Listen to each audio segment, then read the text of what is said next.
Well, I am very happy to be at this point where, first, this book is out, Emil Ferris's My Favorite Thing is Monsters, Book 2, a sequel and finish to the brilliant and groundbreaking Book 1, and second, I am ready to do my review.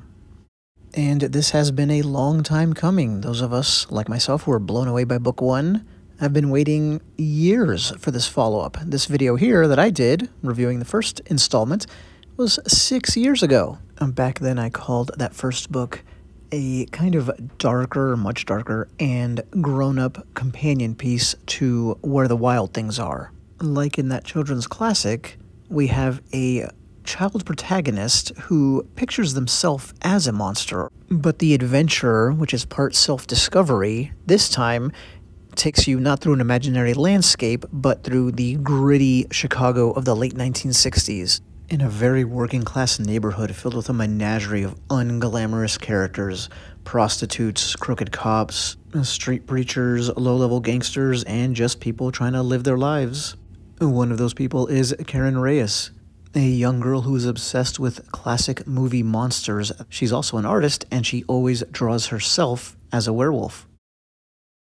She also often, but not always, draws herself as a detective, and that's because she's working on a murder mystery, one that she stumbled across in Book 1. And it's really amazing how much results from pulling on that thread. It leads young Karen into a world of violence and betrayal, suspicion, dark secrets from the past and present, human frailty, heartbreak, lust, more, and that's all really just in her apartment building, where her and her brother live in a basement apartment that they used to share with their mother, who passed away in Book 1. The journey even takes her imaginatively to the Holocaust, as it did in Book 1.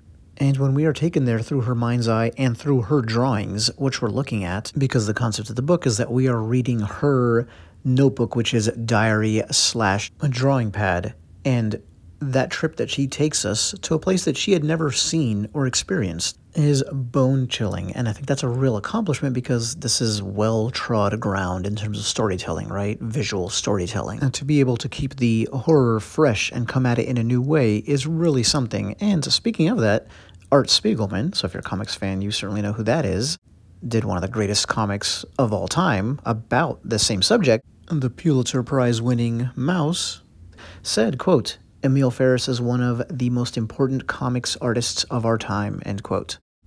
So that's how good the story within a story in this comic is. And it is a part of this woman's backstory, Anka, the neighbor of Karen's, who was murdered back in Book 1. She kind of haunts Karen throughout the book, but not in the cliched definition of that word, and she's not the only one. So does Karen's mother, so do other departed family members. And that's not the only story within a story. This is a very multi-layered narrative. There's a lot going on, and I mean a lot. Karen, on top of everything else we've talked about, is really worried about her one close living relative, her brother Dees. He's caring for her, but he's also stuck between a rock and a hard place, or more like several rocks and several hard places. He's in an off and on again affair that could get him killed. He's under danger of being sent to the Vietnam War. He's trying to protect Karen from their father, who is not a good person. And in the midst of all that, he's doing some things to make ends meet that could definitely get him thrown in jail. And so our heroine, Karen, gets to worry about all that as well. And she's also falling in love for the first time. And Karen is not heterosexual, and that's part, but only part of why she pictures and draws herself as other.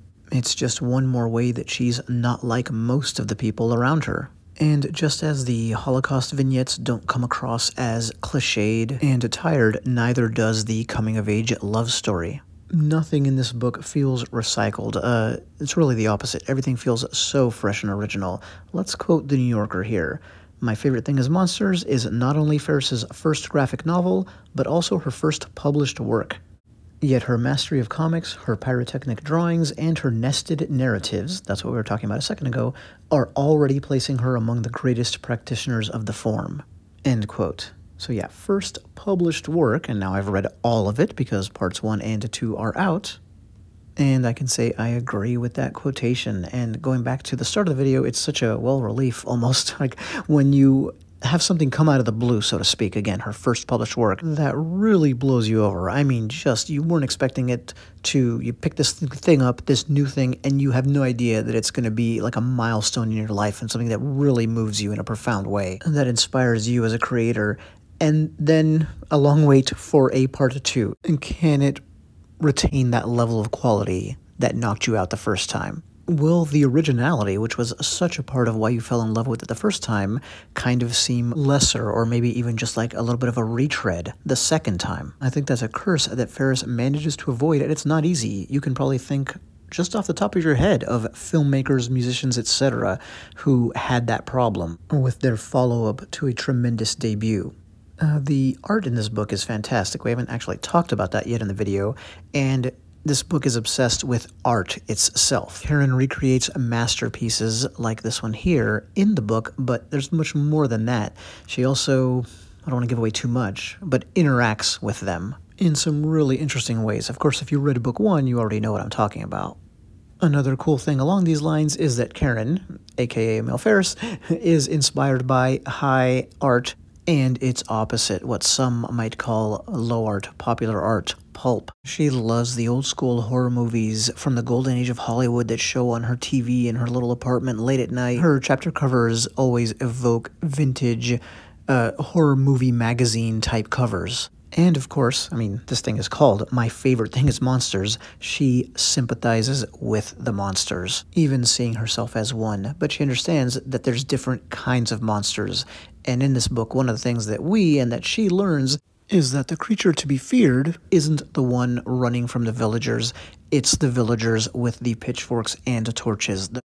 The supposedly normal people who actually burn with hatred and violence for people and things that aren't like them, that don't conform to their idea of how things should be. And despite all that, our monster, our protagonist, still has a child's heart and eyes as well. She sees beauty in the world, she sees beauty in people, even unbeautiful people, if you will, including her friends who share this very gritty world that she lives in.